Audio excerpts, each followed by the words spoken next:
well-fed and satisfied. The forbidden amusements of medieval monks and nuns. Greetings! Today, we will talk about what prohibitions were violated by monks in the Middle Ages. You will learn about why in most cases, the servants of monasteries were overweight. Is it true that the appearance of the first smiley face is connected with the daily activities of medieval monks? How in fact entertained the nuns with the onset of night? And what does the candle near the window have to do with it? Gluttony in monasteries. Did you know that the life of medieval monks was not as meagre as it may seem at first glance? Yes, the ministers of the monasteries were initially eager to give up their usual goods. This is understandable. But what happened behind the walls of those very monasteries once again proves quite the opposite. The first thing to look at is fasting. In the Middle Ages, it was appointed according to strict rules. If you compare the specifics of fasting then and now, the difference is obvious. But in the Middle Ages, in fact, monks tried not to limit themselves in food and drink. If you have ever had a chance to look at the images of the monks of the Middle Ages, then most likely you have paid attention to one detail. It is the physique of the servants of God. Slimness is out of the question. And all because of the fact that the monks often ate so much that in a few months they put on a lot of weight. To make you understand, medieval fasting was limited to simple products. A small piece of bread, fruits and vegetables, as well as a little protein to maintain the normal vital activity of the body. But the monks took a slightly different path and indulged in gluttony. For example, the portion of bread consumption increased so much that it amounted to as much as a loaf and a half. Then, the monasteries became addicted to eating all kinds of pastries. As for the variety of delicacies, this too was tolerated among the monks, especially on feast days and special dates. These are sweet desserts, meat dishes, and even seafood. Although originally meat was forbidden and served only in cases when the servants of God began to get sick. An unusual situation has developed regarding the use of alcoholic beverages. And it is not surprising because it was the medieval monks who were among the first to master the skill of brewing. Since then, this occupation even became honourable. Meanwhile, beer had a special meaning in the process of conducting the sacred service.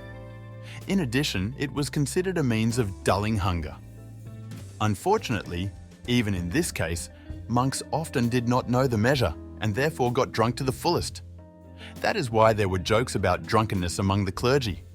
Great scribes. Few people know, but it was medieval monks who not only copied manuscripts and books, but also drew images on the margins of the sheets. It is the clergymen who owe the appearance of the first smiley face. These classes were held in the so-called scriptorium. Here was located everything necessary for rewriting. But first things first. So, to fulfill the necessary norm, it was required to rewrite up to 6 pages daily. This is hard labour, requiring diligence and increased concentration. Plus, the scriptorium was designed to fulfill commercial orders. And yes, the monks serving as scribes couldn't just give up copying. It was their duty, and they had to fulfill it. Most of the work was done during daylight hours, because the scribes feared fire from lamps and even more so from lit candles. It was the Middle Ages after all. Finally, the great scribes violated one prohibition related to the rewriting of manuscripts and books. As we have already learned, this is monotonous work. It is quite natural that their posture often deteriorated. Apparently out of desperation, the monks began to paint various images on the margins of the pages. It is known that they drew animals, snails, elephants, rabbits, and these creatures are clearly different from real animals. For example, rabbits were regularly depicted as warlike. Also, when studying the surviving sources, it is possible to understand that the scribes in every way tried to press on pity. They wrote about it in plain text, which was also not welcomed during the service in monasteries. In modern realities, it is quite difficult to imagine life without emoticons. They are very popular among young people. You can guess that graphic images denoting a variety of emotions are used in social networks and in correspondence. Now get ready to learn a truly amazing fact. it turns out that it was medieval monks who invented the world's first emoticon. At least such a version definitely exists today. Undeniable wealth in medieval monasteries. Agree that it is unrealistic to imagine about the huge reserves of money in places of sacred service? Nevertheless, medieval monasteries were definitely not considered poor institutions, and here's why. The clergy earned money by buying land and disposing of it. As you remember from history lessons, it was land holdings that represented one of the highest values in the Middle Ages. Hence, the era of feudalism, which lasted for several hundred years. However, such activities were also considered to be under the ban.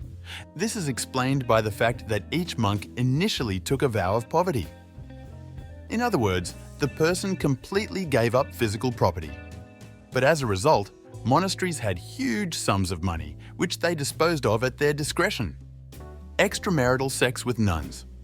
The last thing we will deal with in this article concerns the personal life of nuns with representatives of the male sex. Although young girls and adult women took a vow of celibacy, they often violated this prohibition. How everything happened in reality, let's understand. We draw your attention to the fact that the date of the introduction of the vow of chastity is considered to be the Evene century. This event occurred as a result of church reform. Then, in the second half of the 13th century, a law was issued punishing those who support and practice same-sex relations. But the nuns acted differently. First, at nightfall, they lit a candle and put it near the window. In this way, the female representatives of the female sex made it clear that the entrance for the male monk was open. It was hard not to notice it because male and female monasteries were located opposite each other. Second, the nuns kept their clothes on and also slept in separate beds. This practice foreshadowed that same-sex relationships were not occurring in this instance. In addition, one of the senior clergy was necessarily present in the room. In general, nuns disregarded the vow of celibacy quite often. After all, to give up the usual benefits of life is not so easy, especially for the weaker sex. That's why girls and women did not hide their feelings. And from the moment of dusk occurred that may seem something unreal and strange. Nuns spent time with both young men and those who were older. But it was during the Middle Ages that separate establishments appeared, and at monasteries, called Magdalen houses. Conclusion. Thus, medieval monks and nuns didn't live by strict rules at all, as many sources describe. Vows and restrictions were only recommendatory in nature. But not every clergyman of the Middle Ages could give up the usual civilization benefits.